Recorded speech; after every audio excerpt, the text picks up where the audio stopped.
नमस्कार दोस्तों आज की वीडियो में हम बात करेंगे पीटीईटी का जो पेपर हुआ है 2018 के अंदर। उस पेपर के अंदर जो क्वेश्चंस पूछे गए थे जीके के, उनको हम सॉल्व करने वाले हैं यहाँ पर। इससे पहले मैंने दोस्तों पीटीईटी 2019 का जो पेपर है उसमें जो जीके के प्रश्न थे उनको मैंने सॉल्व करके बताया था पिछले वीडियो के अंदर। तो वीडियो का जो लिंक है आपको डिस्क्रिप्शन बॉक्स में मिल जाएगा या ऊपर आई बटन पर मिल जाएगा 2019 के पेपर का, ठीक है। और आज हम 2018 का पेपर सॉल्व करने वाले हैं। तो चलिए वीडियो को शुरू करते हैं। और अगर आप चैनल पर नए हैं तो चैनल को सब्सक्राइब जरूर कर लेना। तो पहला प्रश्न है कि हिंद स्वराज पुस्तक के लेखक है। तो हिंद स्वराज पुस्तक के जो लेखक है दोस्तों वो है हमारे राष्ट्रपिता महात्मा गांधी। महात्मा गांधी की दोस्तों और भी किताबें हैं जैसे कि हरिजन इंडियन, ठीक है, और यंग इंडिया, नवजीवन, ये भी पुस्तकें महात्मा गांधी जी की हैं। और महात्मा गांधी जी के द्वारा कुछ आंदोलन भी चलाए गए होंगे, आपको पता है, चंपारण, असहयोग, खेड़ा, सविनय अवज्ञा आंदोलन, ये भी चलाए गए थे। और महात्मा गांधी जी के जन्म का क्वेश्चन भी आ जाता है कि 2 अक्टूबर 1869 को जो है पोरबंदर गुजरात में हुआ था। इनके पिताजी का नाम करमचंद गांधी था और माता का नाम पुतलीबाई था, ठीक है। आजाद हिंद फौज की स्थापना कहाँ हुई थी? तो आजाद हिंद फौज की जो स्थापना है दोस्तों रास बिहारी बोस के द्वारा की गई थी टोक्यो जापान के अंदर। कब की गई थी? 1942 के अंदर की गई थी, ठीक है। अगला प्रश्न है कलकत्ता, मद्रास एवं बम्बई विश्वविद्यालय की स्थापना किस वर्ष हुई? तो ये हुई थी दोस्तों, हमारी जो क्रांति हुई थी कब हुई थी? 1857 में। तो 1857 में ही इन विश्वविद्यालयों की स्थापना हुई थी। और इस समय भारत का जो गवर्नर जनरल था वो था लॉर्ड कैनिंग, ठीक है, 1857 के समय। अगला प्रश्न है कि भारतीय संविधान सभा की पहली बैठक की अध्यक्षता किसने की थी? तो भारतीय संविधान सभा की जो दोस्तों बैठक है वो कब हुई थी? पहली बैठक वो हुई थी 9 दिसंबर 1946 को। और उसकी अध्यक्षता की गई थी डॉक्टर सच्चिदानंद सिन्हा के द्वारा की गई थी। अस्थायी अध्यक्ष बनाए गए थे ये 9 दिसंबर 1946 वाली बैठक में। फिर 11 दिसंबर 1946 को जो बैठक हुई थी उसमें डॉक्टर राजेंद्र प्रसाद को संविधान सभा का स्थायी अध्यक्ष नियुक्त किया गया था, ठीक है। तो इस प्रश्न का आंसर तो क्या हो जाएगा? डॉक्टर सच्चिदानंद सिन्हा, ठीक है, अस्थायी अध्यक्ष। संविधान सभा का जो गठन है दोस्तों वो जुलाई 1946 में किया गया था, ये ध्यान रखना भाई। हमारे संविधान के निर्माण के लिए संविधान सभा की आवश्यकता पड़ी थी ना, तो संविधान सभा का जो गठन है 1946 में किया गया था, जुलाई 1946। अगला प्रश्न है मध्य शिक्षा संबंधित है। तो भाई शिक्षा जो है किस सूची का विषय है? तो शिक्षा जो है वर्तमान में समवर्ती सूची का विषय है। पहले यह राज्य सूची का विषय था, लेकिन 42वें संशोधन के द्वारा इसे जो है समवर्ती सूची में शामिल कर लिया गया। नेक्स्ट प्रश्न की ओर बढ़ते हैं। संवैधानिक संशोधन की विधि किस अनुच्छेद में वर्णित है? भाई संविधान में जो संशोधन की प्रक्रिया है वो एक तो दक्षिण अफ्रीका से ली गई है और किस अनुच्छेद में वर्णित है? अनुच्छेद 368 के अंदर ये वर्णित है। अगला प्रश्न है राज्य के नीति निर्देशक तत्व एक ऐसा चेक है जो बैंक की सुविधा अनुसार अदा किया जाएगा। ये कथन किसका है? तो ये कथन है दोस्तों केटी शाह का। निम्न में से किस भारतीय स्वतंत्रता सेनानी ने भारत की प्रति व्यक्ति आय के आकलन का प्रयास किया? तो ये किया था 1868 के अंदर किया था दोस्तों, दादा भाई नौरोजी ने किया था, ठीक है, 1868 ईस्वी में। और उन्होंने उस समय जो प्रति व्यक्ति आय है वो 20 रुपये बताई थी। उनकी एक पुस्तक आई थी, पुस्तक का नाम तो मुझे ध्यान नहीं है, उसमें बताई थी। अगला प्रश्न है राष्ट्रीय स्वतंत्रता संघर्ष के दौरान प्रसिद्ध समाचार पत्र केसरी के संस्थापक कौन थे? तो इन्होंने 2 समाचार पत्र चलाए थे, एक तो था मराठा और एक केसरी था, ठीक है। कौन है वो है दोस्तों लोकमान्य बाल गंगाधर तिलक। इनका एक प्रमुख नारा है वो आप ध्यान रखना, इनका एक नारा था स्वराज मेरा जन्मसिद्ध अधिकार है और मैं इसे लेकर रहूंगा। महाराष्ट्र के रत्नागिरी में इनका जन्म हुआ था, लोकमान्य बाल गंगाधर तिलक का। अगला प्रश्न है वन अनुसंधान संस्थान कहाँ स्थित है? तो ये स्थित है दोस्तों देहरादून के अंदर स्थित है।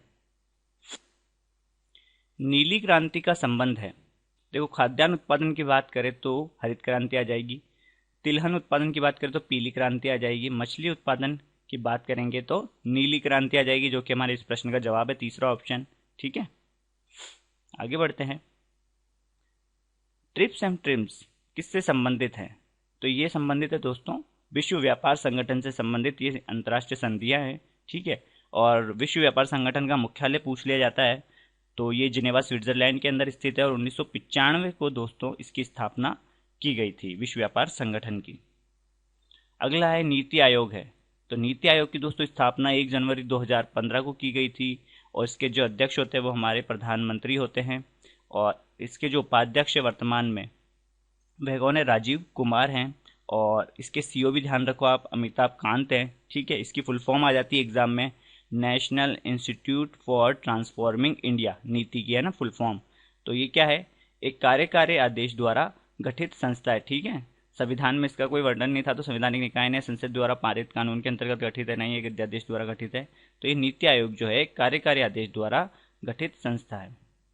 राजस्थान के किस जिले से अधिकतम जिलों की सीमाएं स्पर्श करती है, वह कौन सा जिला है? ऐसा जिला हमको बताना है जिसे राजस्थान के सर्वाधिक जिले छूते हों। तो वह है दोस्तों कौन सा जिला, पाली जिला है। ठीक है, इसमें 8 जिले छूते हैं। कौन कौन से जिले छूते हैं, देखो अजमेर आ जाता है। ठीक है, सबसे पहले हम अजमेर से शुरुआत करते हैं, फिर 4 और घूमते हैं अजमेर से होते हुए। तो अजमेर, अजमेर के नागौर, नागौर के बाद जोधपुर, जोधपुर के बाद जालौर, जालौर के फिर बाद में सिरोही, सिरोही के बाद उदयपुर और उदयपुर के बाद राजसमंद और फिर अजमेर वापस। तो 8 जिले हो जाएंगे। ठीक है, अगला प्रश्न है हमारा कि विजय सिंह पथिक का मूल नाम क्या था?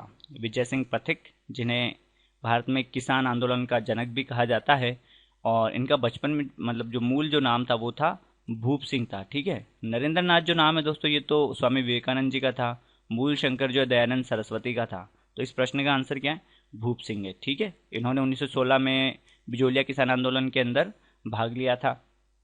अगला प्रश्न है निम्नांकित में से कौन सा युग्म सुमेलित नहीं है? तो बस ये बताना है कि कौन से निर्गुण से कौन सगुण से है। तो इसका आंसर जो है वो संत पीपा है, जो कि निर्गुण भक्ति से है, ना कि सगुण भक्ति से। संत पीपा का जो जन्म है दोस्तों वो गागरोन दुर्ग झालावाड़ के अंदर हुआ था और दर्जी समुदाय जो है इन्हें अपना आराध्य देव मानता है। निर्गुण और सगुण भक्ति के अंदर दोस्तों एक मतलब नॉर्मल सा अंतर बता देता हूँ कि निर्गुण भक्ति में क्या है भाई, ईश्वर का कोई आकार नहीं होता, ऐसा निर्गुण वाला मतलब निराकार, निर्गुण निराकार, और सगुण मतलब साकार। वही सगुण भक्ति में क्या ईश्वर का एक आकार होता है। और भी बहुत सारी चीजें नेट पर पढ़ लेना आप निर्गुण और सगुण भक्ति में अंतर। भारत के राष्ट्रपति अपने पद के लिए कितनी बार पुनः निर्वाचित किए जा सकते हैं? तो ये कितनी भी बार निर्वाचित किए जा सकते हैं। अभी वर्तमान में राष्ट्रपति कौन है, कमेंट करो। चुनाव आयोग को 3 सदस्यीय आयोग में किस वर्ष में बदला गया था? चुनाव आयोग को 3 सदस्यीय आयोग में किस वर्ष के अंदर बदला गया था? तो ये बदला गया था 1989 के अंदर बदला गया था। ठीक है, 1989 के अंदर ये बदला गया था। और पहले जो था दोस्तों ये 1989 में जब इनको बदला गया था तो ये 1990 तक ही था। फिर उसके बाद 1993 में फिर से ये वापस से 3 सदस्य आयोग में चुनाव आयोग बदला गया था। मतलब 1989 से 1990 के पास ये बंद हो गया था वापस ये, फिर 1993 में वापस से इसे शुरू किया गया। राजस्थान के कौन से क्षेत्र में चैत्र शुक्ल पंचमी को गुलाबी गणगौर मनाई जाती है?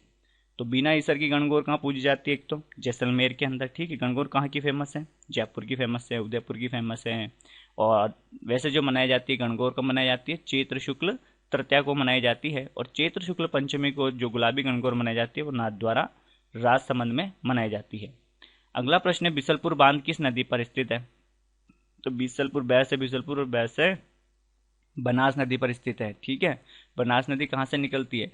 बनास नदी निकलती है खमनोर की पहाड़ियाँ राजसमंद से निकलती है। ठीक है, और इस पर 3 त्रिवेणी संगम भी है। एक तो भीलवाड़ा के अंदर है बिगोद में बनास बेड़च और मैनाल, दूसरा टोंक के राजमहल के अंदर है बनास डाई और खारी, तीसरा जो है सवाई माधोपुर के अंदर है जहाँ चंबल में मिल जाती है बनास चंबल और सीप। तो 3 त्रिवेणी संगम आ जाते हैं। बिसलपुर की बात करें तो बिसलपुर जो है दोस्तों राजस्थान की सबसे बड़ी पेयजल परियोजना है, जिससे अजमेर, जयपुर और टोंक को पेयजल की आपूर्ति की जाती है। अगला प्रश्न है किस विधानसभा चुनाव में राजस्थान विधानसभा की सदस्य संख्या 184 से बढ़कर 200 की गई थी? तो काफी बार ये प्रश्न पूछा जाता है दोस्तों, तो मैं आपको शुरू से बता देता हूँ। जैसे पहली विधानसभा थी उस समय सीटों की संख्या थी 160। ठीक है, फिर उसके बाद 176 हो गई थी दूसरी में, फिर चौथी जब आई, ठीक है, तीसरी में भी 176 थी, फिर चौथी में 184 हो गई थी। ठीक है, चौथी में 184, पांचवी में भी 184 रही, और छठी के अंदर 200 हो गई, जो वर्तमान में भी 200 ही है। तो छठी आ जाएगा इसका आंसर। ठीक है, 184 से बढ़ाकर 200 कब की गई? छठी विधानसभा में। अगला प्रश्न है कि शिवाजी के आध्यात्मिक गुरु कौन थे? तो शिवाजी के आध्यात्मिक गुरु थे दोस्तों समर्थ गुरु रामदास। नेक्स्ट है मुगल प्रतिरोध के काल में महाराणा प्रताप ने अपनी राजधानी स्थापित की। तो कुंभलगढ़ के बाद 1978 में जो है उसके बाद जो है चावंड जो है इनकी आपातकालीन राजधानी रही थी 12 साल तक। ठीक है, और चावंड के पास में एक बांडोली गांव है जहां पर इनकी मतलब छतरी स्थित है 8 खंभों की महाराणा प्रताप की। महाराणा प्रताप का जन्म 9 मई 1540 को हुआ था। कहाँ हुआ था? कुंभलगढ़ के अंदर, कटारगढ़ में, कटारगढ़ के बादल महल में हुआ था। अगला प्रश्न है, भारत स्काउट्स एवं गाइड्स का राष्ट्रीय मुख्यालय कहाँ स्थित है? तो ये स्थित है दोस्तों नई दिल्ली में। ठीक है।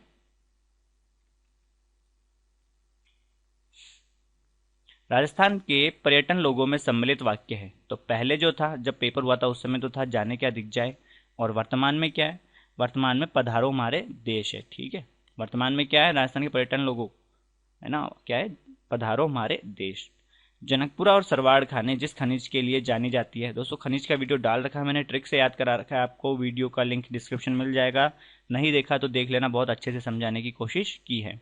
तो ये संबंधित है दोस्तों तांबड़ा से। सर्वाधिक जो तांबड़ा राजस्थान में टोंक जिले से ही उत्पादित होता है, और इसे रक्तमणि या लाल मणि भी कहा जाता है तांबड़ा को। रावण हत्ता क्या है? तो रावण हत्ता एक प्रकार का क्या है? वाद्य यंत्र है। अगला है, निम्नलिखित में से कौन सा वसा घुलनशील विटामिन है जो रुधिर का थक्का बनाने में मदद करता है? तो ये करता है विटामिन के। मानव की श्रवण परास है, तो वही मानव की जो सुनने की क्षमता वो कहाँ से कहाँ तक है? तो वो है 20,000 हर्ट्ज से, सॉरी 20 हर्ट्ज से 20,000 हर्ट्ज तक। 20 से कम होने पर मानव मतलब सुन नहीं पाता है, और 20,000 से ज़्यादा होने पर भी हम सुन नहीं सकते। अगला प्रश्न है, शांति स्वरूप भटनागर पुरस्कार दिया जाता है किस क्षेत्र में दिया जाता है? ये पूछा है, तो ये विज्ञान के क्षेत्र में दिया जाता है। ठीक है, शांति स्वरूप भटनागर विज्ञान के क्षेत्र में दिया जाता है। चंदन की लकड़ी के उत्पादन हेतु प्रसिद्ध राज्य कौन सा है? तो चंदन की लकड़ी के प्रसिद्ध राज्य तमिलनाडु और कर्नाटक। ठीक है। रामकृष्ण मिशन के संस्थापक थे, तो रामकृष्ण मिशन के संस्थापक कौन थे? रामकृष्ण परमहंस के शिष्य स्वामी विवेकानंद जी थे। ठीक है। और विवेकानंद जी का जो बचपन में नाम क्या था? नरेंद्र नाथ दत्त था। 1896 में इन्होंने इस मिशन की स्थापना करी थी। अगला प्रश्न है, गोली या पाउडर के रूप में दवाओं की बोतल में एक छोटा पाउच जिसे सिलिका जेल होता है रखा जाता है, क्योंकि सिलिका जेल क्या करता है? नमी को अवशोषित करता है। ठीक है, सिलिका जेल क्या करता है? नमी को अवशोषित करता है। हाइड्रोफोबिया बीमारी है, तो रेबीज की जैसी है, या फिर रेबीज वाली कोई बोलते शायद। तो हाइड्रोफोबिया जो है वो कुत्ते वगैरह के काटने से हो जाती है। तो ये है विषाणु जनित बीमारी है। ठीक है, वायरस जनित बीमारी है। अगला प्रश्न, निम्न में से किस ईंधन का ऊष्मीयमान अधिक है? तो इनमें से जो ऊष्मीयमान अधिक है वो है दोस्तों एलपीजी का। ठीक है, प्राकृतिक गैस। राजस्थान के निम्न में से कौन सा हाड़ौती क्षेत्र में नहीं आता? तो कोटा, बूंदी, बारा, झालावाड़ चारों आते हैं हाड़ौती के अंदर, तो भीलवाड़ा इसका आंसर हो जाएगा, भीलवाड़ा नहीं आता है। भारतीय फिल्म एवं टेलीविजन संस्थान कहाँ स्थित है? तो इसकी स्थापना 1960 में हुई थी, और ये स्थित है पुणे के अंदर। अगला है, सबरीमाला निम्न में से किस राज्य में स्थित है? तो काफी विवादित वो रहा था ये टॉपिक। तो कहाँ स्थित है? केरल के अंदर स्थित है। भारतीय राष्ट्रीय गान के पूरे पाठांतर को बजाने में लगने वाला समय सेकंड में है, तो कितने? लगभग 48 से 52 सेकंड। तो 52 सेकंड इसका सही आंसर है। अगला अंतर्राष्ट्रीय महिला दिवस मनाया जाता है, बहुत इजी प्रश्न है, 8 मार्च को मनाया जाता है। काव्य रचना रश्मिरथी के रचनाकार कौन है? तो काव्य रचना रश्मिरथी के रचनाकार रामधारी सिंह दिनकर हैं। किसान दिवस मनाया जाता है, तो किसान दिवस क्यों मनाया जाता है? तो किसान दिवस जो हमारे प्रधानमंत्री थे चौधरी चरण सिंह, ठीक है, उनकी स्मृति के अंदर ये दिवस जो है मनाया जाता है। किसानों का मसीहा कहा जाता है चौधरी चरण सिंह को। और कब आता है उनका जन्मदिन? 23 दिसंबर को। पूना समझौता 1932 किन के मध्य हुआ था? तो पूना समझौता 1932 किन के मध्य हुआ था? गांधी और अंबेडकर के मध्य हुआ था। मोसाद किस देश की राष्ट्रीय गुप्तचर एजेंसी है? तो यह है दोस्तों इजराइल की गुप्तचर एजेंसी है मोसाद। जैसे यूएसए की कौन सी है? FBI, CIA. भारत में कौन सी है? सीबीआई है। न्याय दर्शन का प्रतिपादन किसने किया था? तो ये किया था, न्याय दर्शन का प्रतिपादन जो है वो गौतम ने किया था। ठीक है, इनका नाम मैं पूरा नाम भूल रहा हूं। अनेकांतवाद निम्न में से किस मत का केंद्रीय सिद्धांत एवं दर्शन है?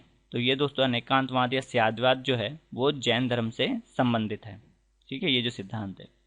भारत में दशमलव संख्या प्रणाली का आविष्कार निम्न में से किस वंश परंपरा में हुआ था? तो ये हुआ था दोस्तों गुप्त काल में। ठीक है, गुप्त वंश में आ जाएगा ये। ठीक है, और गुप्त काल को जो है क्या कहा जाता है? भारत का स्वर्ण काल कहा जाता है। आदि शंकराचार्य ने 4 मठ स्थापित किए। ये मठ स्थित हैं, तो ये मठ कहाँ कहाँ स्थित है? तो बद्रीनाथ में है, द्वारिका में भी है, श्रृंगेरी में भी है और उड़ीसा पुरी के अंदर स्थित है।